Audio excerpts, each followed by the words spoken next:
Hola, hoy vamos a hablar sobre Hobbes. Hobbes nació el 5 de abril de 1588 en Inglaterra. Su madre lo dio a luz prematuramente porque temía una invasión española a Inglaterra y de este modo es más fácil escapar o huir. Su padre era alcohólico y tenía una educación muy escasa, lo cual a futuro le provocó muchos problemas. Eh, un día agredió verbal y físicamente a un vicario.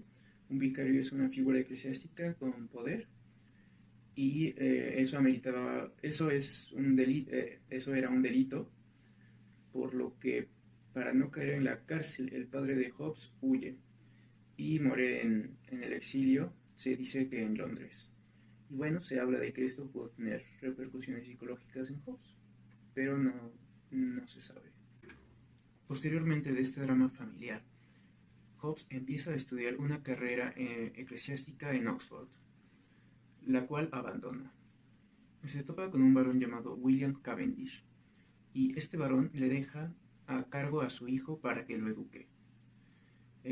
Hobbes con este primer pupilo viaja a Francia e Italia, y Hobbes posteriormente va a tener un segundo discípulo con el cual también viaja a Francia e Italia. Posteriormente a este segundo discípulo, Hobbes regresa a Inglaterra.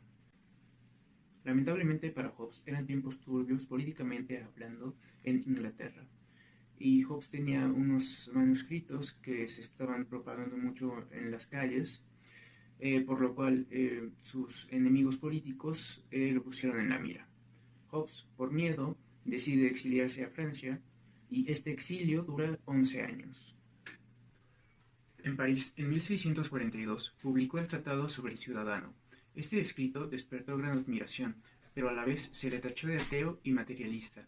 Además, publicó tratados de matemáticas y geometría. Una de sus principales preocupaciones era encontrar la manera de conciliar el método científico y los principios de la lógica y de la física con la metafísica y con la filosofía política. Se rumora que Hobbes y Descartes se pudieron haber conocido personalmente, pero la verdad es que no fue así. Hobbes conoció el discurso del método, del cual hizo comentarios, pero pese a esto, los dos autores sintieron antipatía el uno por el otro, lo que les impidió conocerse en persona. Posteriormente, Hobbes publica el Leviatán, lo que le trajo muchos problemas en Francia, ya que fue acusado de traición a la monarquía y de oportunismo. Grupos católicos también estaban contra él, por lo que ya se estaba planeando su detención, por lo cual huye de nuevo, pero esta vez a Inglaterra. En Inglaterra también es perseguido por el poder religioso, ya que lo acusaban de hereje y ateo, ya que según ellos, en el Leviatán se decía que la Iglesia debía quedar sometida por el soberano. Se le lleva a juicio, pero se defiende y es absuelto. Ya siendo una persona mayor, se dedicó a traducir a Homero. Es probable que Hobbes tuviera Parkinson.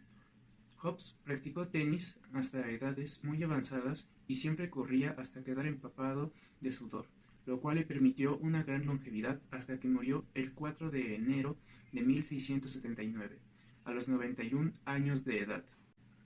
Hablemos un poco de la filosofía de Hobbes. Hobbes rompe con la tradición tomista y aristotélica. Hobbes contradijo casi todos los pensamientos de Aristóteles. Por ejemplo, mientras Aristóteles habla de una unidad entre la naturaleza y política, Hobbes habla de una oposición entre ambas. El primero habla del bien común y del hombre como ser naturalmente político, mientras que el segundo habla que la prioridad para el hombre es seguir vivo, por lo que la vida en naturaleza es brutal. Mientras Aristóteles dice que los hombres nacen naturalmente desiguales, Hobbes dice que los hombres nacemos relativamente iguales en cuanto a nuestras capacidades, una igualdad que solo el soberano puede eliminar. Pasemos a exponer el capítulo 17 del Leviatán de Hobbes. Hobbes nos explica en su capítulo 17 que la causa final de un Estado es procurar la seguridad y conservación del individuo y asegurarle una vida más grata. Lo que se pretende es superar esa situación de constante guerra, que es resultado de las pasiones naturales del hombre cuando no hay un poder que los atemorice con la amenaza de un castigo al no seguir la ley. Otro punto que menciona Hobbes es que cuando un Estado no es suficientemente fuerte para garantizar la seguridad, Cada hombre legítimamente deberá usar su propia fuerza e ingenio para protegerse de los demás. Pasando a una escala más grande, ¿cómo se garantiza la seguridad de un Estado frente a otro Estado? No es la unión de un pequeño grupo de hombres lo que garantiza la seguridad de un Estado, puesto que la adición de más hombres a cualquier grupo hará la diferencia entre la derrota y victoria, lo que fomentará la invasión. El número de hombres que se necesita para proteger un Estado no viene de un número en concreto, sino más bien de la comparación de hombres que tiene el enemigo. Hoy en día me parece que esto no es tan sencillo, porque si, por ejemplo, Estados Unidos quisiera invadir México, que es claramente inferior militarmente, otros países como China o Rusia intervendrían para sacar provecho de la situación. Hoy en día las guerras son globales y creo que son más complejas que en tiempos de Hobbes. Regresando a lo que dice Hobbes, dice que aun cuando haya una enorme multitud que pueda defender al Estado, si estas personas están enfocadas en sus intereses particulares, no podrá haber una defensa efectiva, ya que gastarán fuerza en pelearse entre ellos sobre lo que debe hacer o no hacerse, y cuando no haya un enemigo en común, se pelearán entre ellos mismos. Por lo que es mejor tener un grupo bien unido que tenga una misma perspectiva sobre cómo hacer la guerra. El modo en que se instaura un Estado que nos proteja de invasores y extranjeros y que nos permita llevar una vida satisfactoria es conferir todo el poder y fuerza que hay de manera individual a un solo hombre o a una asamblea que represente a todos. Esto es, en consecuencia, someterse a este representante y a sus juicios, lo que generaría una unidad. A esto es a lo que nombramos Estado, en latín civitas. Gracias a esta autoridad, o leviatán, como Hobbes le llama, que posee y ejerce una gran cantidad de poder que genera miedo entre los hombres, se puede lograr que las voluntades se dirijan a la paz interna y a la ayuda mutua contra enemigos externos. Entonces Hobbes define Estado como una persona de cuyos actos por mutuo acuerdo entre multitud, cada componente de ésta se hace responsable, a fin de que dicha persona pueda utilizar los medios y la fuerza particular de cada uno como mejor le parezca, para lograr la paz y la seguridad de todos. Se puede llegar al poder del soberano de dos maneras. La primera, de manera natural, que es sometiendo y amenazando a las personas, que si no se doblegan, los destruirá. A este modo de hacerse con el poder, Hobbes lo llama estado por adquisición. Y la segunda, cuando los hombres acuerdan entre ellos someterse a la voluntad de un hombre, a este modo de hacerse con el poder, Hobbes lo llama estado por institución, de la cual habla en el siguiente capítulo. En el capítulo 18, Hobbes empieza por explicar qué significa instituir un Estado, y es este pacto de establecer un convenio entre todos en el que se da a un hombre o a una asamblea el derecho de representar a todos, con el fin de vivir pacíficamente en comunidad y encontrar protección. De este convenio se derivan facultades a quienes les fue concedido el poder y responsabilidades por parte del ciudadano. En total son 12. Primero, que no se esté afectando un pacto anterior que los súbditos hayan realizado y en el que aún tengan obligaciones. Por lo tanto, los que ya están sometidos a un soberano no pueden establecer legalmente un pacto nuevo para obedecer a otro soberano. Hobbes considera como injusticia tener un pacto con un soberano y después querer hacer un pacto con Dios que no se hará directamente con él, sino con un representante de él en la tierra. Hobbes califica este pacto de falso, que revela una vil e inhumana disposición. El segundo punto es que el poder no puede ser dejado por el soberano, ya que se hizo un pacto que se debe cumplir. Si la multitud alega que el soberano está infringiendo el pacto y el soberano responde que no hay tal falta y no hay un juez que dé un veredicto, el asunto se tendrá que resolver por las armas, con lo que los hombres volverán a defenderse por sí mismos. Tercero, como el soberano fue elegido por el voto de la mayoría, quien esté en desacuerdo debe conformarse con la voluntad del resto. Pues si entró en el grupo que realizó el pacto con el soberano, se entiende que dio su consentimiento para reconocer la voluntad de la mayoría, por lo que si protesta está en contra de lo acordado y está en contra de la mayoría, por lo que debe someterse.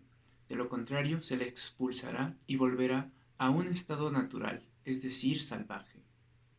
Cuarto, el soberano no puede ser acusado de cometer una injusticia, puesto que fue el pueblo quien lo eligió, y al ellos elegirlo son responsables y autores de lo que hace el soberano, y puesto que alguien no puede cometerse una injusticia a sí mismo, es imposible ser víctima de una injusticia. Quinto, el soberano no puede ser castigado por los súbditos, puesto que ellos mismos lo eligieron. Sexto, como la finalidad del Estado es mantener la paz, el soberano tiene el derecho de elegir los medios con el cual conseguir, mantener y recuperar la paz en caso de que se pierda, y por lo tanto, él es el juez de qué doctrinas deben o no enseñarse, dependiendo si éstas se desvían de la paz o si la fomentan. También sería juez de cuándo, dónde, cómo y hasta dónde alguien puede hablar a la multitud, y por otro lado deberá haber alguien que vigile lo que se publica, pues los actos de los hombres vienen de las opiniones, y si tienen buenas opiniones, tienen buenos actos, lo que asegurará la paz. Séptimo, va unido al poder del soberano hacer reglas en las que los hombres sepan cuáles son los bienes que pueden disfrutar sin ser molestados por los demás, a lo que se le llama propiedad privada, pues antes de consolidarse el Estado todo era de nadie, lo que provocaba disputas y guerras. Octavo, el soberano también podrá oír y decidir todas las controversias que surjan con referencia al derecho civil o a los hechos, ya que si un hombre usa la fuerza para satisfacer su apetito natural, eso va en contra del ideal del Estado. Noveno, el soberano también podrá hacer la guerra o la paz con otras naciones según piense conviene al bien común. Decide cuántas tropas deben reunirse, armarse y pagarse, y cuánto dinero se tiene que recaudar de los súbditos para pagar los gastos. El soberano es el mando del ejército. Décimo, el soberano tiene el derecho de escoger a todos los consejeros, ministros, magistrados y oficiales tanto en tiempos de guerra como de paz.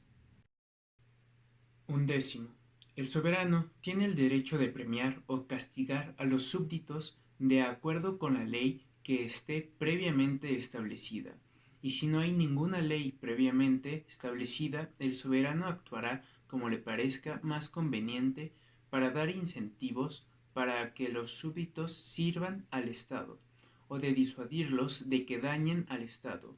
Por último, el soberano puede dar títulos honoríficos y determinar qué jerarquía o dignidad tendrá cada hombre. Bueno, esto es todo por este video. Solamente ha sido una introducción a la vida de Hobbes y a su pensamiento, y un pequeño resumen del capítulo 17 y 18 del Leviatán, lo cual este video no exenta su lectura, ya que hace falta más detenimiento que solo con la lectura se obtiene. Hasta luego.